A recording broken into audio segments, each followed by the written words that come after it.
ವಿಧಾನಸಭೆಯಲ್ಲಿ ಗ್ರೇಟರ್ ಬೆಂಗಳೂರು ಆಡಳಿತ ಮಸೂದೆ ಮಂಡನೆಯಾಗಿದೆ. ಗ್ರೇಟರ್ ಬೆಂಗಳೂರು ಮಸೂದೆಯನ್ನ ಅಂಗೀಕಾರವನ್ನ ಮಾಡಲಾಗಿದೆ ಎನ್ನುವಂತಹ ಮಾಹಿತಿ ಸಿಗ್ತಾ ಇದೆ. ಬಿಬಿಎಂಪಿಯ ವಿಭಜನೆಗೆ ಅವಕಾಶವನ್ನ ಕಲ್ಪಿಸುವಂತಹ ವಿಧೇಯಕ ಇದಾಗಿದೆ. ವಿಧಾನಸಭೆಯಲ್ಲಿ ಗ್ರೇಟರ್ ಬೆಂಗಳೂರು ಆಡಳಿತ ಮಸೂದೆಯನ್ನ ಮಂಡನೆ ಮಾಡಿರುವಂಥದ್ದು. ಬಿಬಿಎಂಪಿಯನ್ನ ವಿಭಜನೆ ಮಾಡುವಂತಹ ಅವಕಾಶ ಕಲ್ಪಿಸುವಂತಹ ಈ ವಿಧೇಯಕ, ಇದಕ್ಕೆ ಅನುಮೋದನೆ ಕೂಡ ಸಿಕ್ಕಿರುವಂಥದ್ದು. 74ನೇ ತಿದ್ದುಪಡಿಯನ್ನು ತರಬೇಕು ಅಂತೇಳಿ ಹಿಂದೆ ಬಹಳ ದೊಡ್ಡ ಚರ್ಚೆ ಎಲ್ಲ ನಡೆದಿದೆ.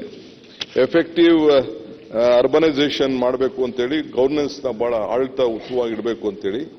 ಸೊ 70-80ರಲ್ಲೇ ಈ ಗ್ರಾಮೀಣ ಪ್ರದೇಶದಿಂದ ಜನರು ಜಾಸ್ತಿ ನಗರಗಳಿಗೆ ಬರಕ್ಕೆ ಶುರು ಆಗ್ಬಿಟ್ರು.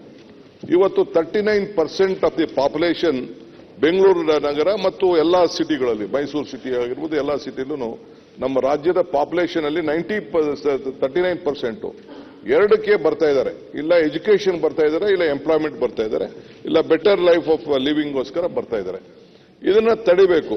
ಬಟ್ ಇವತ್ತು ಕೂಡ ಬಿಬಿಎಂಪಿ ವಿಭಜನೆಯ ವಿಧೇಯಕವನ್ನು ಇವತ್ತು ವಿಧಾನಸಭೆಯಲ್ಲಿ ಮಂಡಿಸಲಾಗಿದೆ. ಅದಕ್ಕೆ ವಿಧಾನಸಭೆಯಲ್ಲಿ ಅನುಮೋದನೆ ಕೂಡ ಸಿಕ್ಕಿರುವಂಥದ್ದು. ಈಗ ಅದು ರಾಜ್ಯಪಾಲರ ಬಳಿ ಹೋಗುತ್ತೆ, ಅಲ್ಲಿ ಅಂಕಿತವನ್ನು ಹಾಕಬೇಕಾಗುತ್ತೆ. ಇಲ್ಲಾಂದರೆ ಮತ್ತೆ ಅದು ವಾಪಸ್ ಆಗುವಂಥದ್ದು. ಬಹಳ ದಿನಗಳಿಂದ ಚರ್ಚೆಯಲ್ಲಿದ್ದಂತಹ ವಿಚಾರ ಇದು.